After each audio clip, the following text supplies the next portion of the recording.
Madame la Présidente, Madame la Ministre, Mesdames et Messieurs les députés, je suis très honoré de venir aujourd'hui. Tout d'abord, je voudrais juste rappeler mon expérience professionnelle en présidant notamment la Commission des maladies transmissibles du Haut Conseil de la santé publique.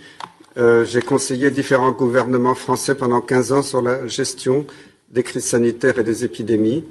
J'ai été président pendant des années du comité technique des vaccinations, donc j'ai présidé à la politique vaccinale française. Donc je suis pas du tout un anti-vax comme certains médias l'ont dit. Je suis à fond convaincu de l'intérêt de la vaccination.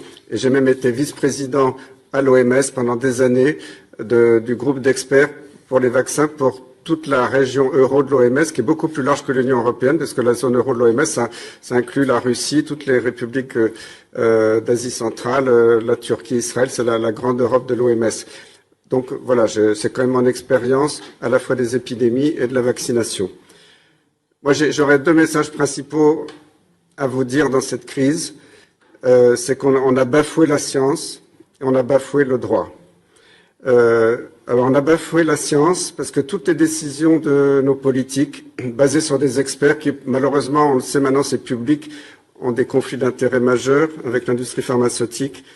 Quand ils prennent des décisions en catimini, ils ne fournissent zéro référence scientifique. Moi-même, je connaissais très bien Jean-François Delfraissy, le président du conseil scientifique à l'Élysée, parce que moi je l'ai connu quand il était interne en 1978. Et je l'ai appelé il y a quelques semaines, j'ai dit écoute Jean-François, on n'est pas d'accord, mais j'aimerais qu'il y ait un débat contradictoire, parce que tu sors plein d'avis comme ça, on ne connaît pas tes sources. Et là, il a refusé le débat. Et c'est pour ça que je suis très à l'aise, parce que, vous savez, ça fait 2 ans que je me bats dans les médias français, j'ai écrit 2 livres. Ils n'ont jamais été contestés sur le plan scientifique. Dans mes livres, il y a des dizaines de pages de preuves. Tout ce que je dis est sourcé.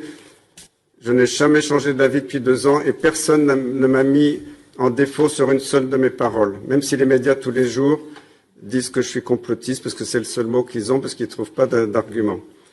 Alors, donc, le manque de preuves scientifiques. Ensuite, quand il y a eu des soi-disant preuves scientifiques, on a vu les fraudes s'accumuler. Des publications dans les plus grands journaux du monde qui étaient frauduleuses. Vous vous souvenez tous du Lancet Gate, quand on a voulu discréditer la chloroquine, des lobbies ont payé une équipe et un journal pour sortir une étude frauduleuse qui a tout bloqué dans le monde entier. Plus récemment, vous l'avez vu dans le British Medical Journal, il y a eu le Pfizer Gate qui a montré qu'une partie des études de Pfizer pour faire obtenir l'autorisation de leur soi-disant vaccin était frauduleuse. En France, les médias n'en ont jamais parlé, à part un petit encart dans le Figaro. Ça, c'est quand même assez scandaleux, alors que quand le Lancet est sorti, tous les médias en parlaient.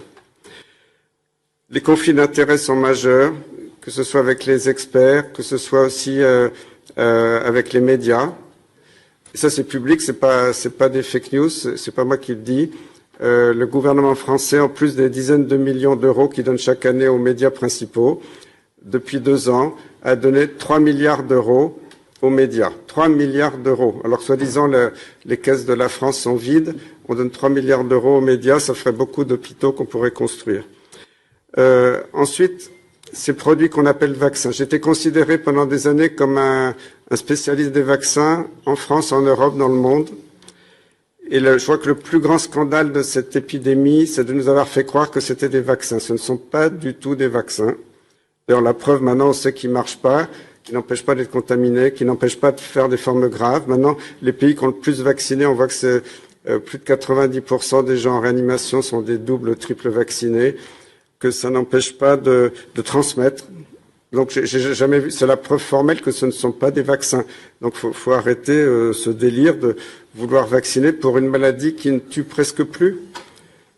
Où sont les morts? Alors, il y a beaucoup de chiffres qui ont été gonflés. Pardon.